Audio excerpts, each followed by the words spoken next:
It's not our job to beat the body into submission with training.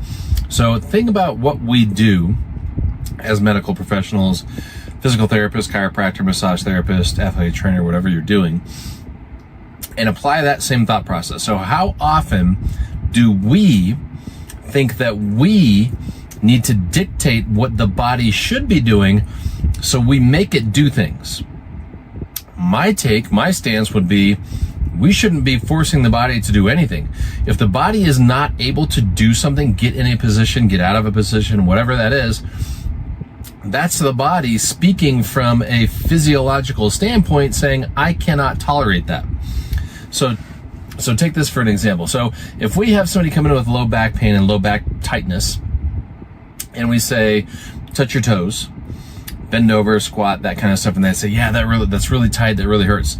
And we say, oh, well, you should be able to get in that position without being tight, so let me massage it, and then let me put you on e-stim and heat, and then let me pop your back, and then let me put you in positions that you couldn't get into by yourself. That's us saying we're smarter than your body, so we're going to make your body do what we think it should do. Meanwhile, your body is saying, please don't do that. I can't tolerate that. I'm trying to protect these joints from getting into positions that I can't tolerate. So why so often is what we do treatment-wise violating physiology to put people in positions they can't tolerate? So when a back pain patient comes in and says, I can't do that, we should say, I wonder what's going on a physiological level that's not allowing you to get in and out of those positions. So if we know that muscles, primary job, the only tissue in your body that contracts, the only contractile tissue in your body is muscle. Bones don't contract, connective tissue doesn't contract, adipose doesn't contract, muscle contracts, and when muscle contracts, talking skeletal muscle now, it does one of two things. It either moves your joint or it stabilizes your joint. So if your muscles are tight and contracted, why would that be? What regulates muscle contraction? The nervous system, okay?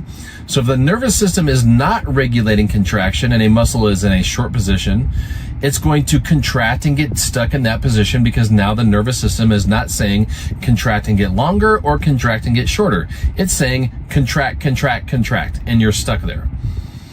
So rather than us saying, well, let's force that to relax, we should say, why is that happening? And how can I reverse the cause of that? So that's my take.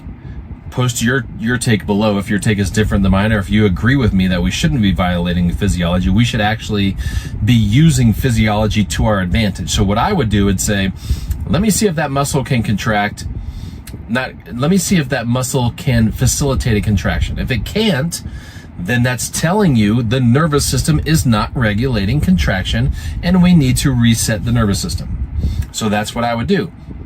If I have somebody come in and touch their toes and say, I have tightness in my back or tightness in my hamstring, I would say, I know that there's something called the law of reciprocal inhibition that could be influencing what's going on here. So let me check and see if the muscles that should be pulling you into flexion are inhibited.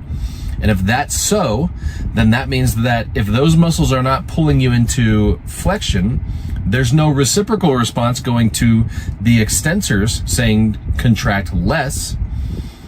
So what I need to do is get the abs or the muscles on the anterior abs, hip flexors, whatever it is, to facilitate a normal contraction, to kick in the law of reciprocal inhibition, which will then tell the posterior muscles contract less, which will let them get longer because now the anterior muscles are getting shorter, and now we have give and take on both sides.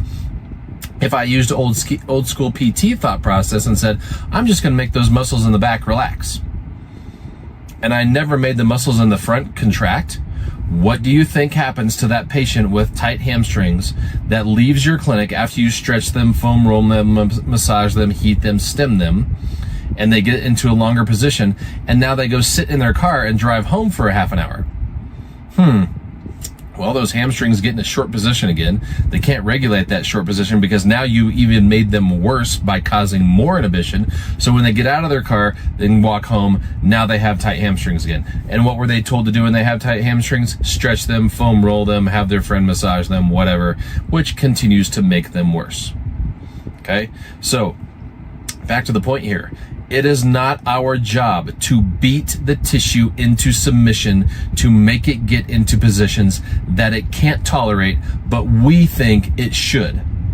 Our job is to find out why it's not getting in that position, why it's too tight, why it's too short, whatever you want to call it. Why is that happening? Reverse the root cause, and then educate patients on how to do that at home with a home exercise program that would be based on neuromuscular physiology rather than symptom modification. So let me know your thoughts below and start thinking about what things do you do in the clinic that violate physiology in order to get somebody into a position so you can say their range of motion is bigger or their pain is less or their tightness is decreased. And what's the long-term effect of you forcing them into that position that they can't tolerate on a neuromuscular level? Let me know.